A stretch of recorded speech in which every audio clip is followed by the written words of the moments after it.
And for Last Bell Boxing down at Scott Kalo Promotion, Rushcliffe Arena in Nottingham, joined by victorious Ryan Amos. How are you, mate? I'm good, thank you. I'm good. Nice to see you again. And you, pal, and you. Break down that performance for me tonight. You know what? It was a different take. We boxed. I thought I was going to get him out there in the last 2 rounds. I seen him, because that's my style. I like to wear him down and break him down. But it gave me we've been working on a lot of boxing and staying very comfortable in the ring instead of just trying to have a scrap and throw wild bombs, and we've just been more streamlined now instead of trying to be wild, basically. I saw Errol quickly after the fight. We had a 2-minute conversation about what you've been working on in the gym. Yeah. It was clear to me you've been working on lots of stuff. The jab was excellent tonight, mate. Thank you. Yeah, and that's what we've been working on. Because I've had a lot of not criticism. I've had a lot of developmental feedback where people said, you know what, you do everything right, but you just got to get that jab correct. You got to get that jab. You got one of the best jabs, but you don't use it. And I get told this a lot. So be working on the jab. But the thing about it, I like to fight, and sometimes I doubt my jab, thinking that it's not effective because I can get in anyway. But when I see it from the outside, the jab is the main ingredient. The jab can take you everywhere. Ryan, we spoke before about how much of an inspiration your friends and your family are. You've got your young lad next to you. Yeah. I know that you fight for him. Yeah, I fight for this little man here, but yeah. So yeah, it's nice to know I've got the support internally as well, and seeing the support physically, but knowing I got it internally at home, it helps me even more.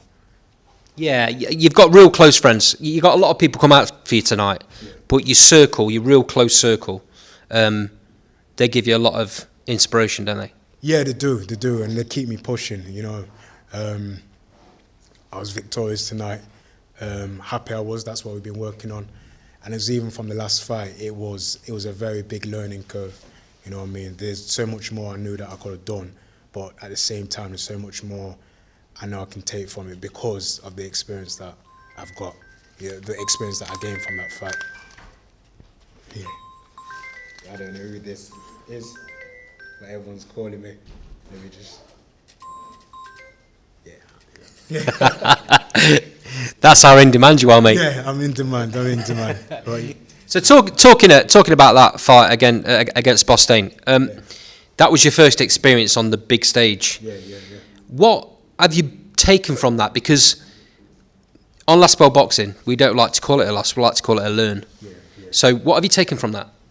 I've just taken it from it like boxing's a cool game.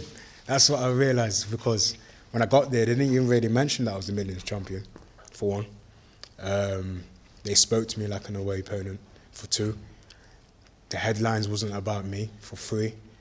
And they made it all about Junaid. But honestly, because we spoke, I've been up to his gym and done some rounds with him and a few other guys there. They're really nice people. Junaid's he's a good kid, you know what I mean? And we did some rounds together. And when we spoke outside of the fight, actually sat down and spoke and everything else, just realised the game's a business, you know what I mean? It's a business.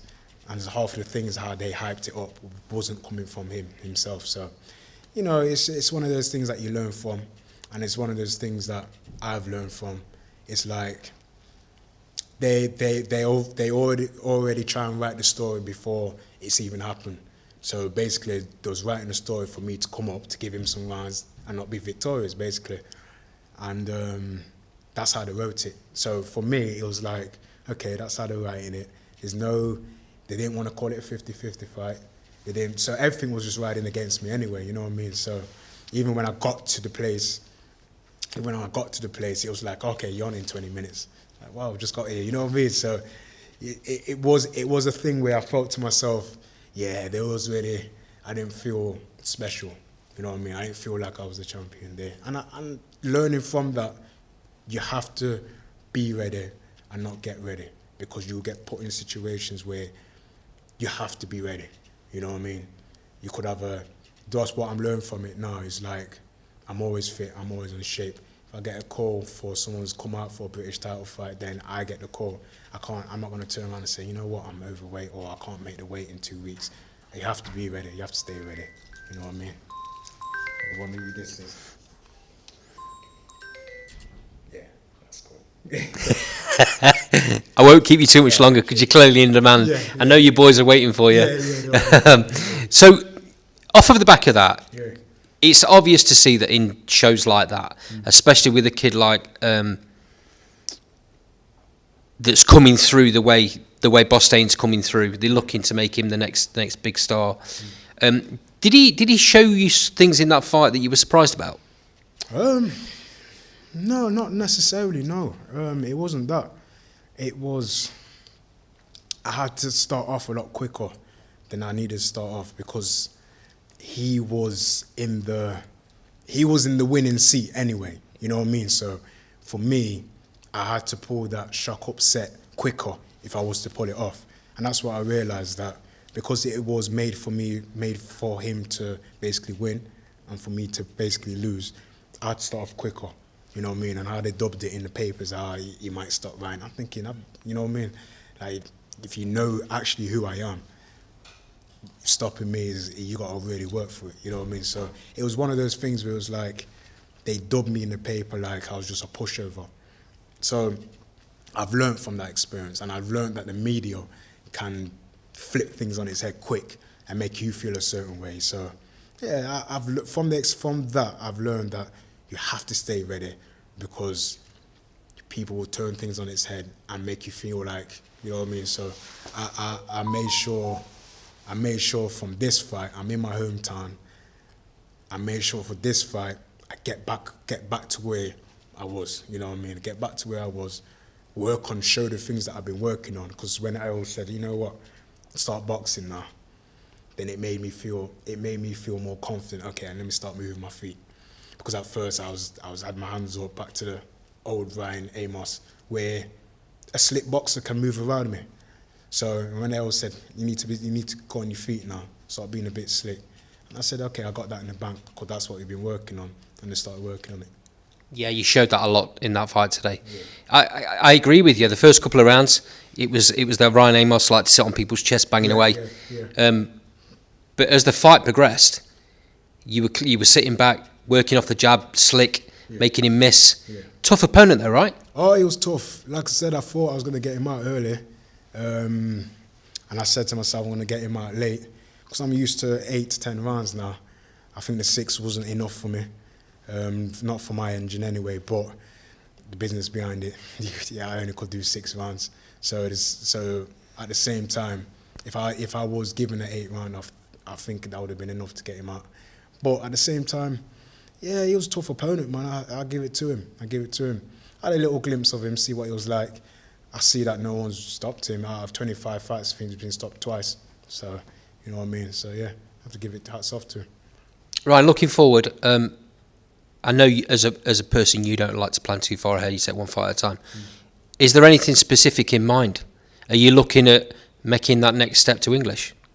I love the English. I love the ones in between. I love the WBC silvers, all the way up to Commonwealths, to the full Commonwealth belt, all the way up to the British and World Honours. I'm not going to stop till I get my legacy cemented with a World Honours at least. So just going to keep plugging along, keep going. This the last one for this year? Or I know that Scott's potentially got a show on in December. Yeah, I'm back out December. December's my next one. Really and truly, I asked Scott if I can as long as he's got shows going on, I'm trying to have at least 5 fights a year, at least 5 to 6 fights a year, if I can, if it makes sense, and and we can sell the tickets, you know what I mean. So at least 5 to 6 fights a year, I need that. I've dedicated myself to the sport, so I'm not a person to take one fight and then 6 months down the line I have another. I'm 33. So at the same time, I've given myself another 10 years, but everything has to be going. I'm not going to stop, you know what I mean? So I'm not waiting for have one fight here and then have this fight here, and then last year if I only have 2 fights, I'm not trying to have just 2 fights a year and then one big one and then they don't see me again for a bit. I'm just trying to have at least 5 fights until that one big fight comes in, and then okay, we can do it. So if I don't want to be inactive, so if I have to do a couple more 8 to 10 rounders just off the back of this one, keep going, that's what I want to do. I know money's involved, I know it's the business, but I've got sponsors behind me, so we can work something out. Yeah, you've got some real good backing. Yeah. Obviously, we did an interview down at the Juice Bar. Yeah. They're great backers for you. Yeah. Do you want to just name a couple of them? Yeah, I want to big up the Golf Vault. I want to big up Juice for You as well. That's local in Clifton.